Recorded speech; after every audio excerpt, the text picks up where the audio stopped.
I don't get out of the house much these days, I just don't feel like it, whatever it is that makes you want to goot and about and around other people. I guess I don't have it anymore. My mom, when I actually do answer her calls, says, it sounds like depression. But I guess everybody has that these days. Certainly seems like it's from what I see online, and I spend a lot of time online. Of course, maybe that's just, what do you call it, a selection bias. All of us depressives hold up in our rooms, plugging into places and realities far from our own. Anywhere is better than here, sharing with everybody else how depressed we're. Because why wouldn't we? But it's not like I even share anymore. My day-to-day experience has become a slow and steady quicksand of routine, a drudgery, slowly smothering me. I've quit trying to break out of this cycle a long time ago. Working 40 to 50 hours as a convenience store clerk was the extent of my getting out of the house. It was nothing too taxing, and aside from standing all day, which I had gotten used to, from there I would make the half-mile trek back to my cheap apartment, walking past various fast food establishments. Hence, that would have 10 times provide my dinner down the alley with its meth heads on bikes digging through the dumpsters, clutching my fast food bag or my pizza box, sometimes offering a slice or at a cow, which they only took half the time because they were often far from hungry and only wanted cash. Up the stairs past the smoky neighbors who never say hi-oh, really acknowledge. It's there in the living room, where I park on the couch and vig out on Netflix and eat until I'm well past uncomfortable.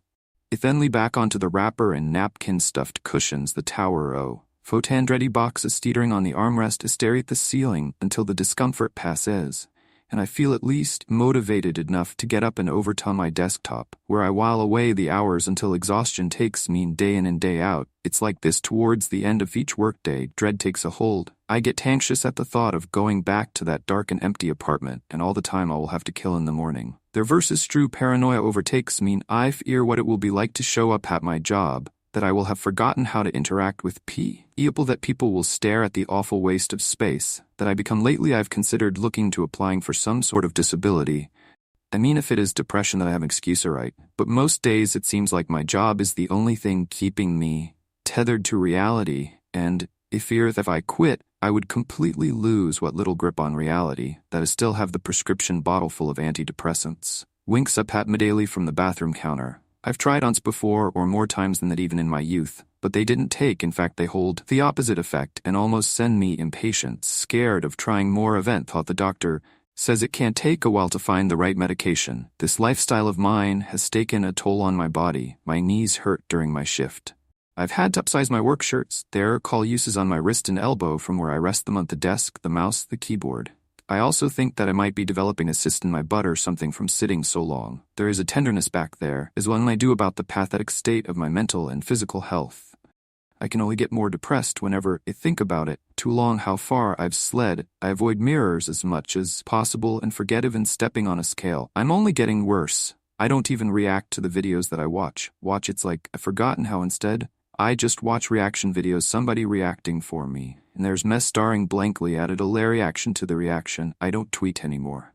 I don't do Discord, all the message boards that I used to hang out and have long since died. It used to be that I would actually game. Now I don't even do that. I just watch others do it. Twitch streams and YouTube highlights, so many rabbit holes to get lost in. It doesn't even really matter. Earth content, I think I'm largely just there for that fleeting human interaction, the feeling that I'm not totally and utterly alone. It's a night like any other. Theme of the day is a 1,500 calories surplus from Taco Bell. I doom scroll through Twitter for a bit while I chew my food with only the ghost of a taste present before I even really know what the food is consumed. Only a few sips of Baja Blast remaining. My desk chair groans under the weight of my body, and I fire up my PC. I see if anybody's on Twitch, because I prefer live streams when I can, because I don't feel ass alone when it's live. There's a whole chat room full of people on the side talking in real time.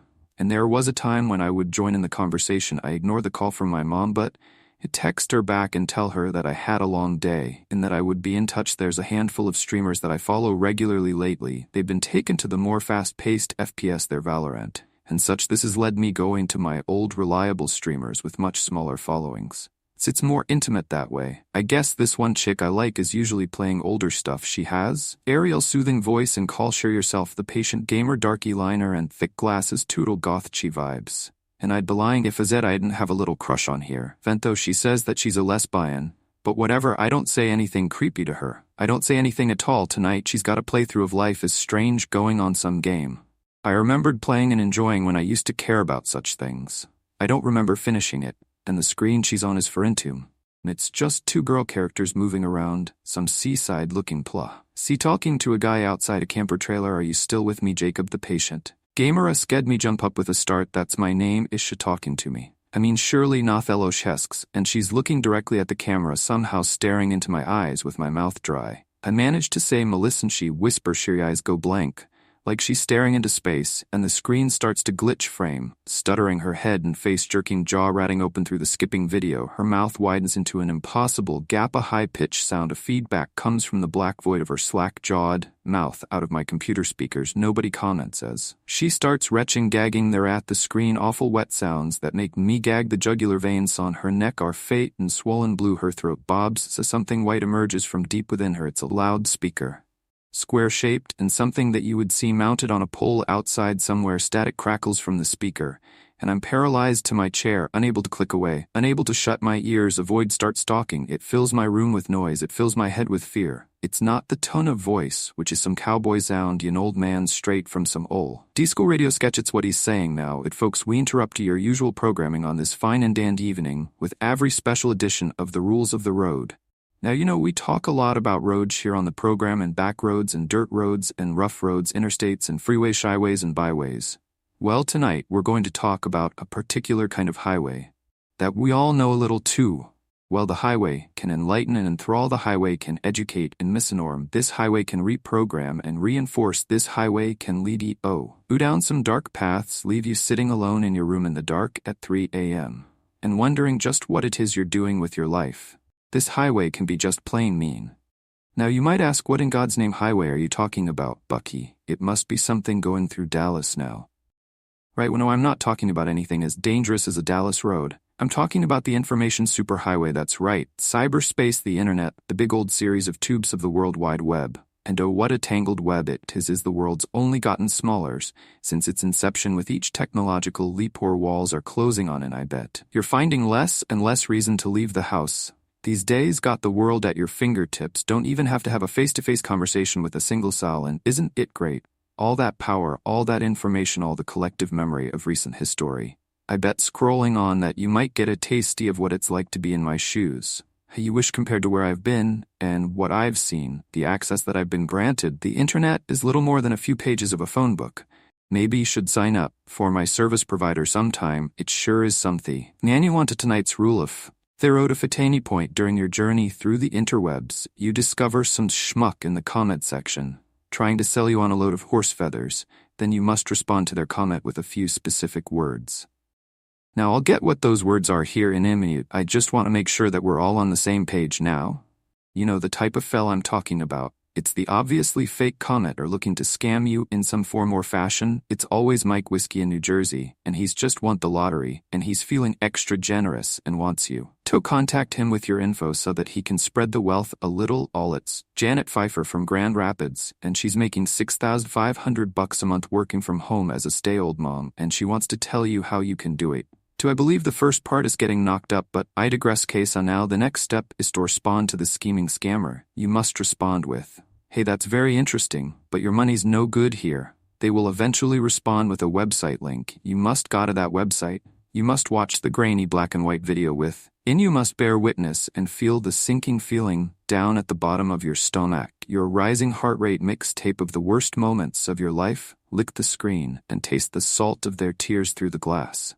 But you already have it. It's a taste you will always be familiar with. Now, I know what you're going to say. You're going to say, "Okay. It's Internet Safety 101. You never engage with these devils. They'll hack your information, steal your identity. Your care is going to get repoed. You'll have to declare bankruptcy, and before you know it, you'll be living under a bridge with a brand new name.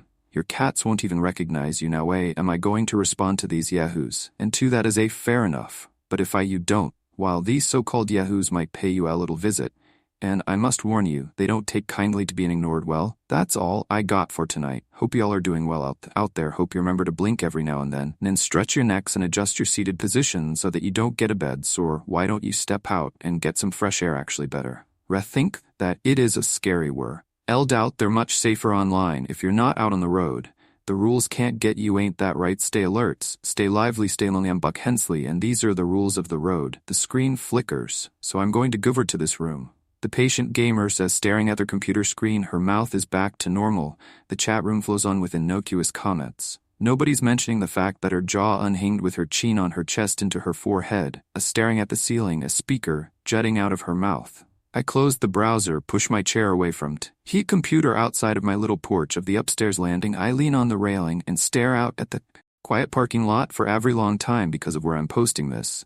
You can probably guess what happened next. The next few days passed without incident, and it wasn't until the week that, as a one thing most of the time, I was avoiding the comment sections like the plague, averting my eyes during video game streams.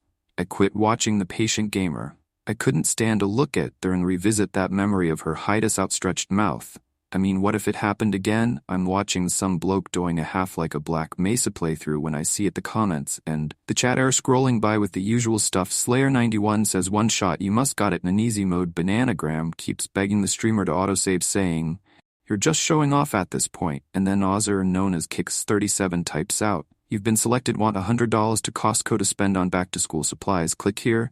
My initial thought is to close everything down and just leave, but I'm in this thing now. I have to respond. I add the Joel guy. It type out what I'm supposed to. I tell him. It's all very interesting, but that his money is no goo. Dare, and Joe Kicks37 responds to me with a winky face. He follows this up with a link to a website. It's some obscure jumble of letters and numbers, but it's a definitely clickable hyperlink. The mouse is slick with SWAT under my palms. I hover over the link, ready to click it. Joe Kicks37 types out, and I do. A media player window fills my screen. There's a big triangle at the center, the universal signal for plays.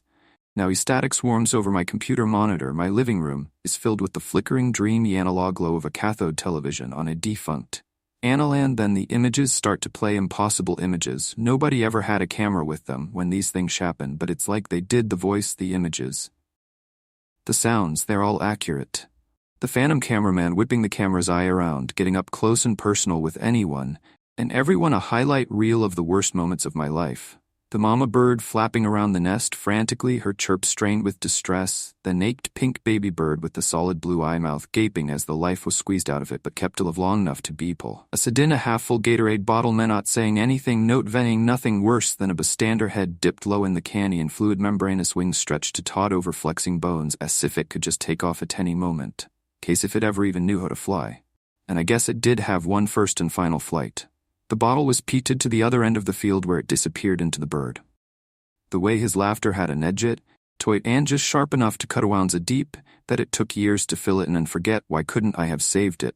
Why couldn't I have tried off the grass in the back of my head and the rough fingertips with the bitten down nails prying my eyelids open, my eyes staring up at the autumn blue sky because they had no choice but to do their wise, getting irritated and dry and begging for moisture when maybe they should have begged for something else, because the moisture, it was coming. His cracked chapped lips, she was always betting, pursed out, the floozing in slow motion towards my pride open eye, the other heads clunking together to get on the action shoulders and hair pressed up close, and a huddle unable to scream, because if I opened my mouth and guess for all that saliva would end up, and then I was somewhere else, the smell of mothballs and Lysoland and piss, the weathered old hands that, devoid of any padding or life, papery skin draped over every visible tendon and blue vein, while my mom stared out the nursing home window with tears in her eyes. They reached out from under the quilt, blindly groping for anyone, and she found my rest is on my own frightened face. For the first time saw lover again, but from different angles, the rasping tooth mouth flapping at me in a dying fish death. Now delirium find me, I'd escape. They said that I would find my own people in college. The lecture hall was full of strange fact. They all seemed to be staring at the camera as it made its way down the azel nose at sheer keep it moving, buddy. That's what their faces told me, the panic rising up in my throat and my heart racing as I had to excuse myself to sit in a stall in the public restroom into the past, and it only happened each and every day. They told me that they didn't take attendance in college, I just had to show up for the test, and that I would be fine. I could study on my own. I up in my dorm room for days and never talking to a live human for long stretches of time, academic probation and second cha. Until I finally withdrew and went back to my mom's house. Defeated tears are streaming down my face and dry heaving sobs between my fingers. I know what's coming, and I don't want to see a few kids, up to no good but nothing too illegal, just some firecrackers in the vacant lot where we used to play the bottle rockets, and the Pringles seemed harmless at the time, all bark and no bitestico explosions, bouncing harmlessly off the dirt until the wind caught the cigarette lighter's flame and whipped it back on my thumb, and I yelped and fled my arms, knocking the canned Onatan angle and the fuselage the rocket toward the neighborhood, the roofs of all those houses, and we ran away in mischievous glee. Nothing could ever catch us. The camera moves down an empty street in a quiet afternoon, its operator breathing heavily into the microphone. Of 10 the distance you can hear sirens, huge billows of smoke roll out of the small wood-framed house, orange flame licking the roof. The fire roars and drafters fall and sparks fly. I can't take it anymore. I pick up my computer screen and I hurl it across the room, its core dragging the tower. Halfway across the desk before it disconnects itself. It doesn't matter. It doesn't matter. It doesn't matter. That's what I tell myself as I pound my head on the desk, smearing my tears and snot all over the surface. I'm referring to the facts as presented on the Empire Possible video recording what I couldn't watch. I'm referring to the fact that I didn't follow the rule to completion. I'm referring to the entirety of my miserable existence. Whether I keep breathing or not, it doesn't matter. It doesn't matter. It doesn't matter. And just then, when I'm at my lowest point, when the elevator of my panic sinks into the deepest pits of my despair, when I feel like I'm coming out of my skin, when I want to plunge the fingers of both my hands into the depths of my mouth, pull as hard as I can in opposite directions, I rip myself in half and rip myself out of this world. Just then, there's a knock at the door. There, I need your help, guys. Should I answer it? Innocuous at first, it's the shaving a haircut of polite rapping knuckles. Yet soon it grows more insistent, the immediate thought of someone hammering away with the side of their clenched fist. Instinct is to run back to my bedroom or bathroom and shut the door, cower until it just goes away. It has to be a coin. Silence. The knocking continues. My tears recede and my cheeks dry. I look over my shoulder toward the front door, rub me nose with the back of my hand. There's no harm in looking through the pieced there as much as I would had to. I can always call the cops if I get too worried, and maybe it's one of the meth heads. I start toward the door and push my face to the hole. There's a man out there past middle-aged. He's wearing a button-up vacation-type shorts, khaki shorts, white socks sprout from his white tennis shoes, and up his calves the porch light is on, and the bugs shove round. They flutter drunkenly past his bald head and bounce off of his face, but it doesn't swat at them. He just stands there with a frozen, toothy grin staring. He pounds on the door again. I outweigh him. At least there's a softball bat within reaching distance from the front door.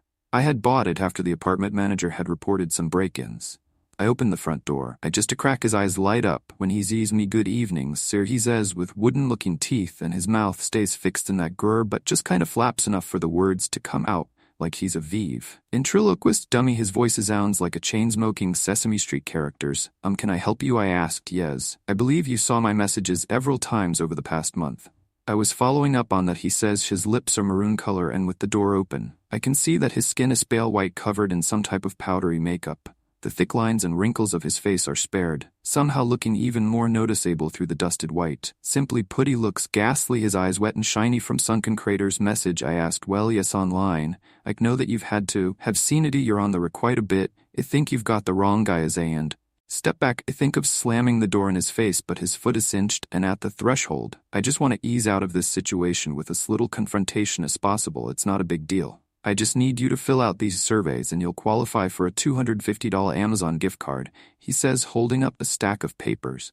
I'm say, come on, it's $215. Scam. Everybody always thinks that, but I can assure you it's legit. Just do a simple survey and we mail you the gift card. I notice that he has a smear of barbecue or tomato sauce at the corner of his lap. "Do you routinely thistle it at night?" I ask. "I don't know. Do you routinely eat so much disgusting fast food?" he says, back looking over my shoulder and into me living room, the crumpled up bags that peeking out from under the couch, the tower of pizza boxes. "God, how do you live like that you absolute slob?" His voice drops an octave at the last words for the first time in our conversation. He's no longer smiling. His eyebrows have dropped down. He glares and I'm scared all over again.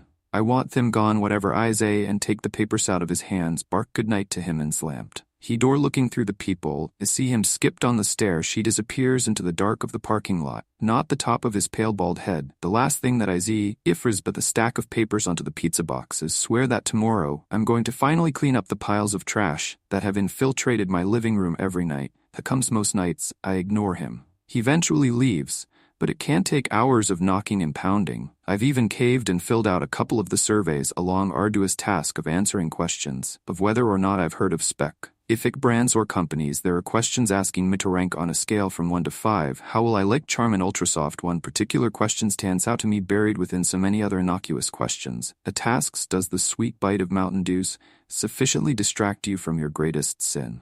I write down Anna filling out the surveys isn't enough to deter him. You always stakes them with a smile. Then thanks me profusely, but the next night he's back and I never get my Amazon gift cards either, and when I ask the creepy little man plays dumb, he doesn't get'n. Ye less creepy no matter how many times he shows sup, still has that same wooden smile and still looks like his head has been dredged in flour. In fact, the actually is starting to look even more ghoulish with each visit, the lines in his face deeper, his eyes more sunken, lips wetter. I tell the property manager about the strange visitor and he simply shrugs. Nobody else has reported him. He's not harming the property now. I shall look if you want. I can put up some no soliciting signs, so you can make your own and tape it to your door. But of course the sign goes disregarded. He's out there. Banging away. The night that I put it up, I open the door and I tell him to please leave me alone. Excuse me, would you like to fill out a consumer service to receive a $250 Amazon gift card in the mail, Hesks? And his scream, get out, no reaction. Not even a blanket trace of drool oozes out of the corner of his mouth, and it's thick and viscous and tangs in the air forever like it's made of glue. Fine, give me your survey. I scream. I've got a lighter this time, and I laugh manically as I burn it up right there in the porridge. Thank you for your time, he says, and he skips down the stairs later. I'm sitting on the commode, my elbows resting on my bare knees, and the closest that I ever get to a daily act of meditation in a stack of papers lies under the bathroom door. It's a questionnaire, a survey. In a rush, I open the door. I halfway lean out in an effort to shield my below-the-waist nakedness, and I look down the hall. Nunes, there is Ira. Are you aware that this is the third time you've called and that we've sent an officer out both times and no threat was found? Yeah, but it took over 2 hours for anybody to show up. He was long gone by that point. So you're requesting another officer tonight. Have you talked with the property manager? Yes and yes, and do you? Have you any evidence of this alleged trespasser, a name or surveillance footage? Or maybe you've taken a picture of him last time that he was there, like with your phone. It tried that and it came out all squiggly like it was a scribble of a person. He must be wearing some sort of camera block or something that scrambles the phone signal, or a lens or something. And this is the same guy, the one from the dark web or something that came about because you didn't follow a rule from a rogue broadcast on your video game stream. Yeah, I know how it sounds. If the responding officer has reason to suspect that you are experiencing paranoia and or danger to yourself or others, then there's a possibility that you could be detained under an emergency order for an evaluation. Are you aware of this? I am now, so I ask again, do you need us to send an officer? I think I'll be fine, okay? Then call Yusuf. You need us. Good night. It's gotten to where I'm scared of closed doors. If the door's already open, there can't be a knock, right? I know with the bathroom door open, development and a long line of developments and a life of solitude that I suppose was inevitable for the next few days is in my living room with the front door wide open. The fresh air is actually kind of nice. I don't know why I didn't do this more often. Through some furniture, rearranging my computer desk is now angled so it's facing the door. I keep an eye on my screen and the other on the doorway. The softball bat dressed on the floor by my feet. At the ready for several days she doesn't come. It's like I'm daring him to appear there. Eventually I let my guard down, get more absorbed in my videos, stare at the screen with both eyes. There's a flicker of movement in my periphery. He stands up. The threshold's mealing papers clutched in his hand. Evening, he says in that awful voice. Get the heck out, I yell, pointing the bat at him like I'm Babe Ruth at calling my shot. Can I interest you in an Amazon gift card for the simple task of filling not an easy survey? He continues unfazed. I'm standing up and crossing the living room. Or perhaps you would like a hell of a deal on some life insurance. You know, she wished that she had had that when the polyester nightgown melted to her skin. You should have seen the way it bubbled and merged with her thigh, the way it peeled off. The softball bat clings off his bald head, and he doesn't even raise his arms in a defensive posture, just lets it come. He's a puppet. There's not real, we're all puppets, and he zinks down to the landing of my balcony porch, the blows still striking his head and neck and shoulders. But you should let me finish, he tries to say through busted lips and broken teeth. But I keep swinging, blinded by an insane fury. The front of his head crumpling in the aluminum batrings off concrete and vibrates my arms. It's just me out on the porch, swinging away at the empty ground. My neighbors lean out on the balcony, railing, looking over him with strange looks on their faces. There, Sathing girl with dusky skin and dirty blonde hair and dark circled eyes, and a stocky guy with a flat-billed baseball cap and a chin-strap beardy. You right, bro? The guy asks. I look around frantically. He was just right there. There's not race of him. Now not even a drop of blood. That must have been a hell of a spider. I live and let live with these little things, but they help with the roaches, you know. I know what it has to be. I've reached a tipping point with my mental health. I can't be sure of anything, all that self-isolation at home and minimal human interaction. It's finally driven my insane. It must be some sort of depersonalization, derealization disorder.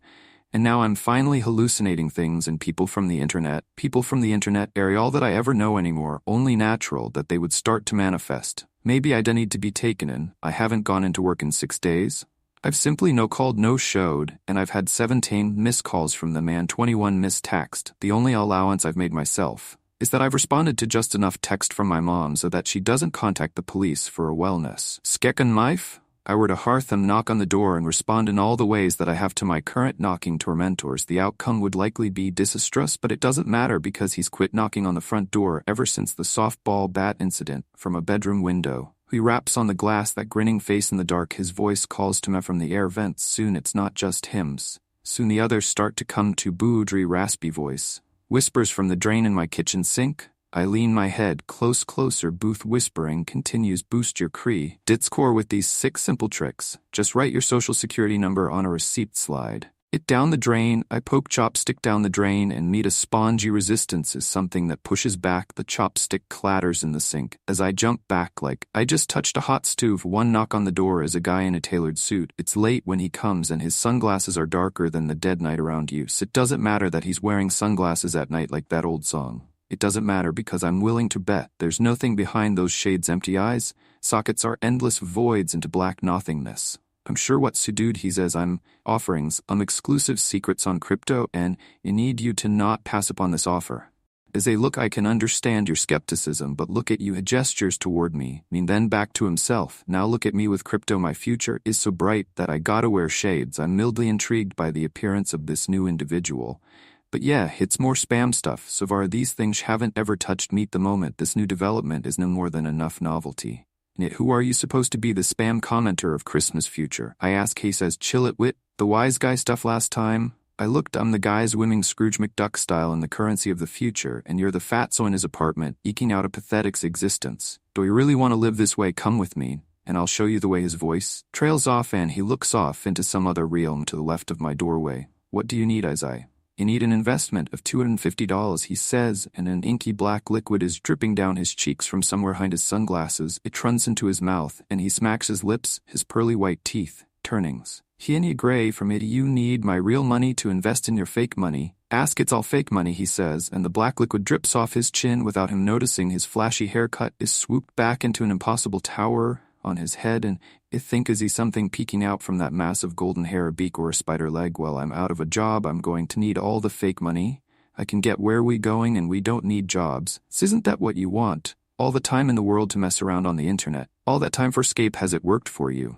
Yet there's what worked way. We're currently doing to get away from yourself. I can offer you a true escape from that little secret of yours, the awful person that you become. With enough money you can rebuild yourself into someone that doesn't feel sorry for themselves. Just let me in and we'll get this thing going. I'm not ready yet.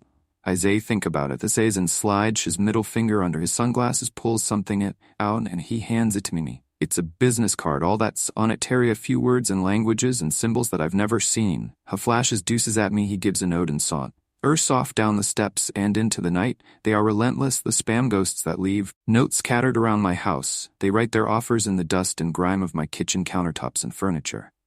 There are flyers that appear from nowhere with promises of supplements that can make me bigger and increase my stamina from my fridge. A muffled feminine voice tells me that hot local singles are in my area. Open the door and a lingerie-clad woman folded in on herself and shivering topples out. She can't be taller than 42. And she falls just around on the floor like a fish, stares at me with glassy eyes, flapping her mouth and making this popping noise. With her lips a scream and stagger backwards out of the room. She's gone. In an instant, like she was never even there. Maybe she wasn't there. Was the man in the mechanic's overalls with the expressionless face, glazed over plastic eyes of a crash test dummy who warned me of my vehicle's expired warranty, who said that it could be fixed if only I gave him avia of my blood. The rusty needle entered my vein and my blood swirled into a green cylinder. How could I forget the 50s housewife with a blood splattered apron and a butcher knife and a black eye, who said that I didn't matter, that I no longer had my convenience store job, that I could make $3,000 a month from home if I signed up for a nifty calling service. Islam met the door when she handed me corded phone with a voice on it that his said at meth, that ending myself would never been enough. What about the man? And nothing but yellowed briefs who offered a cure for all the pain in the world. He was covered in sores, and said that he had never been healthy. said that I only had to drink from the brown bottle that he had wrapped in a brown paper bag, had told me that the doctors hated him. Because of this knowledge and how he was cutting into their bottom line, told myth this I picked a scab from his cheek and spit a broken tooth out into my apartment. And there were the voices, they bounced around my apartment and into me ears and brain. Whispers in conversational volumes and angry shouts, you are worthless and you deserve this, and many people in much worse situations than yours have picked themselves up and dusted themselves off. Just fine. Never in the history of man has somebody done so little with so much, and it's because you worthless, oh boo-hoo, you were bullied, should have used the fighting tips contained in my pamphlet, How to Be a Confidential Female. And maybe it's not too late, and just took 3 easy pavements of 1999 and the rotten tree stump in the vacant lot behind the apartment complex. You say, you're shy and anxious around people, baby Saka. It's just sweetie palms and air-racing heart rate. There are people in the world that don't have clean water, and you're worried about what somebody's going to look at you funny, or you're going to say the wrong thing or stutter a little bit. Nobody cares and nobody even remembers you. Nobody even thinks about you better. Yet why don't you just stay in your apartment? Because you should be tucked away where nobody can see your fat, disgusting self, because nobody's even going to miss you either way. Jesus Christ, take a walk for Pete's sake. Download my podcast and learn how to not be such a loser. I yelled back to the voices and shut them up for a while. I cover my bedroom windows with tin foil. No faces could peer at me through the glass, and did for the bathroom mirror. I put salt around every doorway and threshold and finger paint crucifixes with ketchup packets all over the walls of my apartment, cotton balls stuffed into my ears, and wrapping my arms around my knees and rocking back and forth in the corner of my room with my overturned mattress as a barricade. They'll never find me here. Peace at last. Famous last words with my face buried into the dirty carpet. I try to smother the moans and cries of my overwhelming pain. My throat is dry and ragged from begging for the sweet release of it. Why don't I just leave, just walk out the door and get some help? I don't know. I've asked myself the same question, and I can't come up with a good answer. I think it's because maybe I deserve this. I think it's because it all feels like a dream nightmare. Yeah, but something that I just have to let pass. Some forest keeps me from getting up and walking outside my front door and into the sunlight. It's not like this is an alien sensation. It felt to time and time again, even when I was back working on my days off, when I stayed in bed all day and could not will myself to get up with each day. I have less and less energy. I'm one step further from reality. I'm a few frozen burritos and a couple of packets of ramen from having to leave my apartment. But I can't go outside. That's where they are, so in my apart. Meant to suffer is suffocate in the silence and solitude is a fuse into the carpet, unable to get up from the floor for hours. My stomach hurts, my body hurts, my head hurts, my skin hurts. I text my mom, needs some space right now, I'm getting help soon. I can't let her seem like this, I can't let her know. I can't be a burden. I let my cell phone die, and I don't get up to charge it because I don't get up at all. Not since I had chewed up half the bottle of antidepressants from my bathroom, passed out, and woke up in a pool of amp in it. My hair is a greasy matted mass grown long from the fur-guard. Clippertra. That usually do for the bathtub, the haircut that I haven't given myself in weeks. My clothes have to reek, but I wouldn't know as I've long gone smell blind to the stench of the apartment in my filthy body. Mustache in and out of the detritus of Chinese takeout and pizza boxes. The last pizza I've ordered sat in the porch for days, trampled by my frequent solicitors. Fine, I'll call 911 and tell them what's going on. I don't care if they come to take me, lock me up in an institute. I'm locked up here as it is, but yeah, the phone is dead, and I can't find the knowledge or energy to figure out how to get it charged. Footsteps walk around mean they pay men, and maybe they know their work here is done. Maybe they know that I'm too pitiful to even bother with when you're solo. Even the ghosts feel sorry you. It sounds like a country song. I think, and I chuckle out loud. The chuckle is the tinny snowball that sets an avalanche of hysterical laughter. My face doesn't know what to do with this foreign smile spreading across my cheeks. My ears can't register the sound of joyous laughter. I realize that I'm alive, and if I'm still alive, then there's still a chance. I'm rising up from this filthy floor, up from this downward spiral, up from this bottomless pit. I'm on my hands and knees about to push myself to my feet, and that's when I hear it coming to the wall, a high-pitched whine, the squeaky wheel from the little one-handed dolly that a green oxyjank rides in behind her. The ashy vision of her emerges from the shadows. At cherry ember, glowing in the region of her face, a blast of cigarette smoke envelops me, and I'm back down in the ground, gagging and coughing. It's like all of the smoke of a packed casino has filled the space of my apartment. The wine grozel, outer inch, stands over me as I curl into a fetal position. I'm sorry, I beg.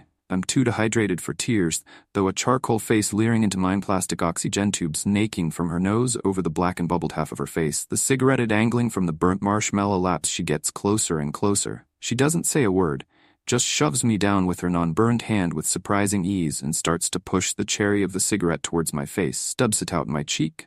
I'm swiping in spasm and screaming, "Screw you," and cries that grow hig. Her and higher pitched, "You don't have to fight anymore," she says in a deep smoker's voice, Kathleen Turner gargling razor blades, but then the voice of an angel. She says it doesn't have to hurt anymore, every nerve. In me skin tingles with a pleasant sensation, divine goosebumps, the end is beautiful, she says, the voice of an angel, juxtaposed with the face of pure death, and suddenly I feel a peace, okay Isaiah, and she reaches behind her and lifts the green oxygen canister above her head. It doesn't take a rocket surge on to figure out my impending fate. My head and face is mashed. If the tank until nothing is left but a bloody mess. I take a deep breath. The tank begins its rapid descent. I think of my mom, no note, no tax, no nothing. They interviewed a bunch of survivors that jumped off of the Golden Gate Bridge, and a commonator among them was that during the plummet to the water below, they all started to feel regret. This had all been a terrible mistake, they realized, and they would stop it if they could, but they couldn't. I'm not falling. I'm not a slave to the inevitability of gravity. I can crawl back through the air and back to the bridge. It'll be like I never even jumped. I roll to my left, and the tank slams on the carpet right beside my walk around. Mean they pay menum, and maybe they know their work here is done. Maybe they know that I'm too pitiful to even bother with when you're solo. Even the ghosts feel sorry for you. It sounds like a country song. It think, and I chuckle out loud. The chuckle is the tinny snowball that sets an avalanche of hysterical laughter. My face doesn't know what to do with this foreign smile spreading across my cheeks.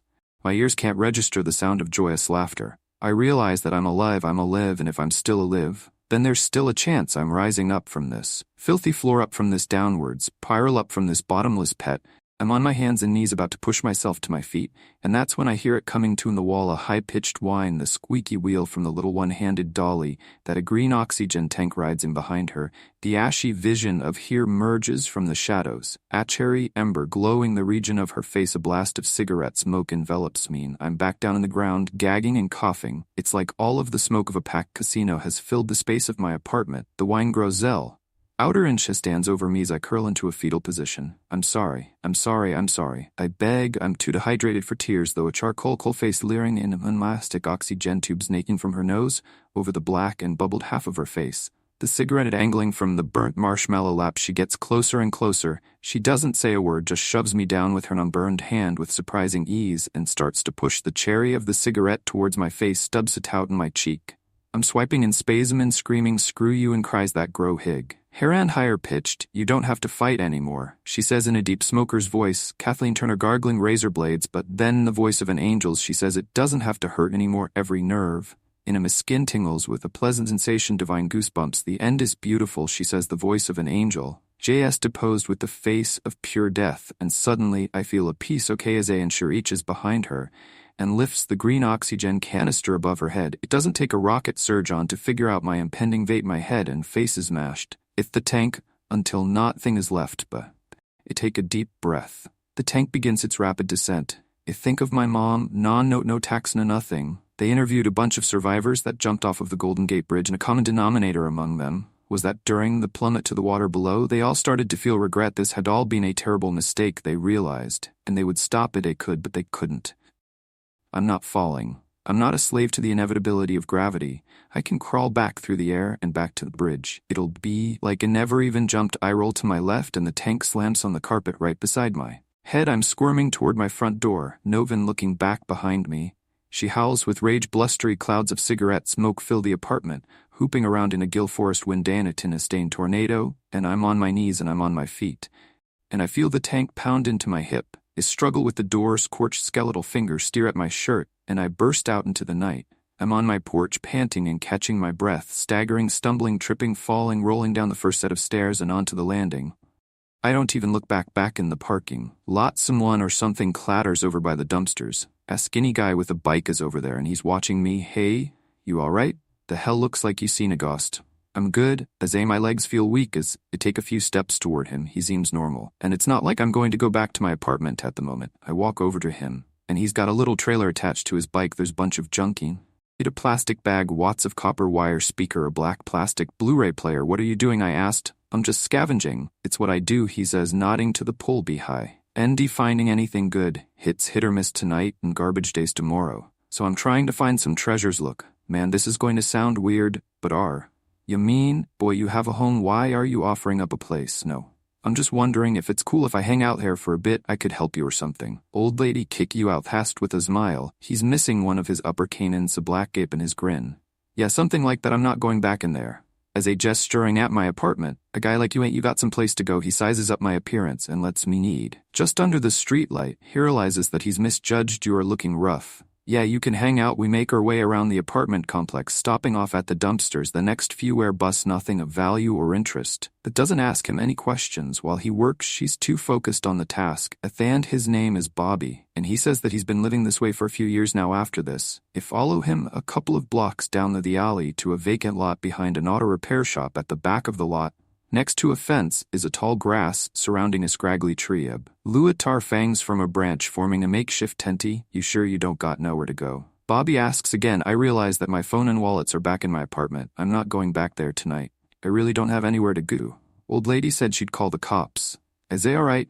Then he says she lies on a spread-out sleeping bag behind the tarp. I recline on a flattened-out patch of grass with a dirty sweatshirt as a pillow. It's the soundest sleep that I can never remember. My mind turns completely off. As soon as my eyelids close, not dreams, and I awaken to bright sunlight and the roar of a lawnmower off in the distance. If there's no homie or no apartment, then there's nothing to haunt, right? It's places that get haunted, nipple. Or so this is what I've come to believe. I finally did what you guys have been trying to get met. Do what maybe the spam ghosts have also been suggesting.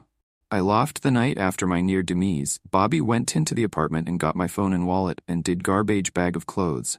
I let them take whatever was left that was salvageable, including desktop monitor and TV, and we pit it all and split the money. Bobby, he shows me the ropes of the lifestyle that he lives, shows me that you can get free breakfast over at Food and Shelter, powdered eggs, oatmeal, and to ask for it bacon on Fridays too. The only cost is having to have somebody read the Bible to you every now and then. They have showers that they let use too, doesn't stay in the same place for long, and with some of the money we buy a couple of tents and sleeping bags and we move out to a large encampment down by the river, under the large interstate bridge.